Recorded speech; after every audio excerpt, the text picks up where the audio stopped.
Kalian pernah nggak sih sehabis mandi tiba-tiba kepikiran pengen ngebahas peran hardware dalam perkembangan big data? Aku sih sekarang lagi kepikiran pengen ngebahas itu.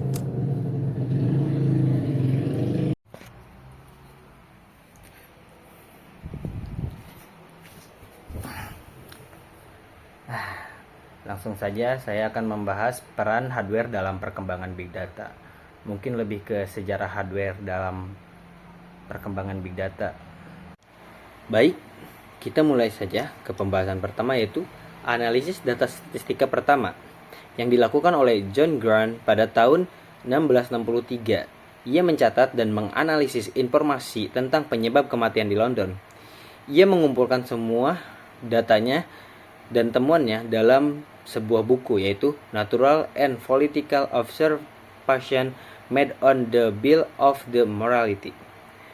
Pada saat itu belum ada yang namanya komputer dan tidak ada alat digital lainnya, maka semua temuan dan datanya itu dicatat dan dijadikan buku. Baik, berlanjut pada tahun 1937, yaitu proyek data besar pertama yang dilakukan oleh pemerintahan Franklin D. Roosevelt. Ia memerintahkan proyek data besar pertama untuk melacak kontribusi warga Amerika dan pengusaha. IBM pun mengembangkan mesin pembaca kartu berlubang untuk proyek ini.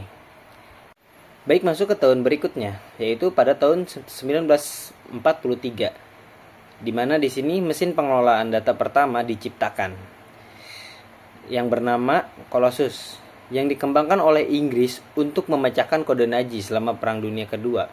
Colossus merupakan komputer elektronik pertama yang dapat diprogram.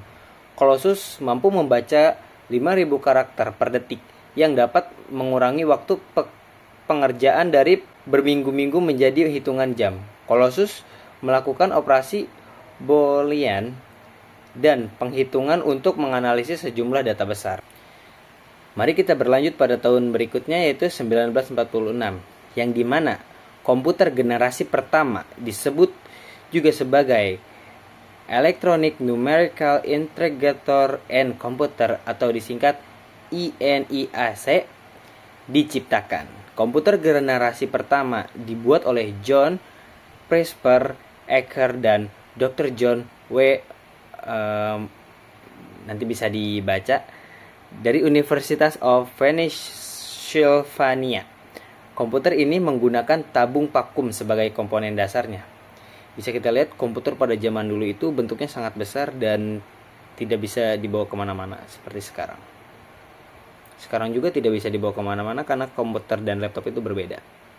Selang beberapa tahun berikutnya, yaitu 1965, pemerintahan Amerika Serikat atau AS merencanakan untuk membangun pusat data pertama di dunia. Pusat data ini akan menyimpan data-data seperti pengembalian pajak dan sidik jari dalam pita magnetik.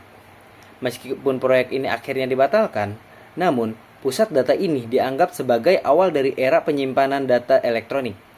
Konsep ini menjadikan cikal bakal terciptanya pusat data seperti yang kita kenal saat ini. Istilah Big Data pertama kali digunakan oleh John Massey untuk merujuk pada penanganan dan analisis kumpulan data besar. Istilah ini telah digunakan sejak 1990-an. Definisi yang lebih luas tentang Big Data diciptakan oleh Roger Mougalas dari O'Reilly Media pada tahun 2005. Pada tahun 2005. Definisi ini mengacu pada kumpulan data yang sangat besar dan hampir tidak mungkin untuk diproses menggunakan alat intelijen bisnis tradisional. Konsep Big Data semakin kuat pada awal tahun 2000-an ketika Doug Leney mendefinisikan Big Data dengan 3V, yaitu volume, velocity, dan variety. Dan sekarang telah berevolusi menjadi 5P, yaitu velocity kecepatan, volume nilai atau value, variasi atau variety, dan kebenaran atau veracity. Setelah sejarah yang berlika-liku tentang Big Data, pernahkah kamu membayangkan bagaimana data sebesar lautan di internet disimpan? Dulu kita mengenal kartu punch, lalu pita magnetik, kini eranya cloud store dan teknologi super canggih lainnya. Mari kita telusuri evolusi penyimpanan big data atau peran hardware dalam perkembangan big data. Pada masa awal visual yaitu gambar kartu punch, pita magnetik, dan HDD. Jauh sebelum istilah big data populer, manusia sudah berupaya menyimpan informasi dalam bentuk digital. Itu dimulai dari kartu punch, pita magnetik, dan hard disk drive. Itu kartu punch ini memiliki lubang-lubang kecil pada kartu ini mempresentasikan data sederhana namun berevolusi pada masanya. Selanjutnya ada pita magnetik, media penyimpanan yang populer di era komputer mainframe. Kapasitasnya besar untuk masanya, cocok untuk backup data dan arsip. Selanjutnya ada hard disk drive atau HDD, cakra magnetik yang memungkinkan akses data secara acak. Inilah cikal bakal penyimpanan modern yang kita kenal sekarang. Selanjutnya ada era big data visual, ilustrasi cloud computing, logo Adobe, dan Spark. Memasuki pada abad 21, ledakan data terjadi, istilah big data pun muncul, menuntut solusi penyimpanan yang lebih canggih, yaitu ada Cloud Store, Hadoop, dan Spark. Yang pertama, Cloud Store. Layanan penyimpanan awan seperti Amazon S3 dan Google Cloud memungkinkan penyimpanan data yang terstruktur dan mudah diakses. Skalabilitasnya sangat penting di era big data sekarang. Yang kedua ada Hadoop, seperti framework open source yang memungkinkan penyimpanan dan pemrosesan data besar secara terdistribusi di banyak komputer. Yang terakhir ada Spark, yaitu generasi penerus Hadoop yang lebih cepat dan efisien, ideal untuk aplikasi yang dibutuhkan pemrosesan yang real time. Pada era teknologi masa depan, visual, konsep penyimpanan DNA atau hologram, perkembangan teknologi penyimpanan tidak berhenti di sini.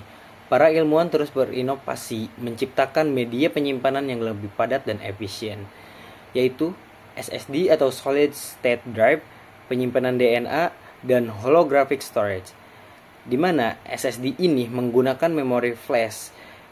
SSD menawarkan kecepatan baca tulis yang jauh lebih tinggi daripada HDD atau hard disk drive. Selanjutnya ada penyimpanan DNA, yaitu memanfaatkan DNA sebagai penyimpanan potensi penyimpanan yang lebih padat, yang kepadatannya yang sangat luar biasa, yang dapat menyimpan banyak data. Itu holographic storage, teknologi yang menggunakan hologram untuk menyimpan data secara 3 dimensi. Jadi kita bisa melihat data kita ataupun apa itu menjadi 3 dimensi, menjadi hologram dan 3 dimensi. Seperti itu. Terima kasih yang telah menonton video ini. Jika ada kata yang tidak mengenakan atau tidak jelas, saya mohon maaf. Dan saya Muhammad Aditya Dabusi pamit undur diri.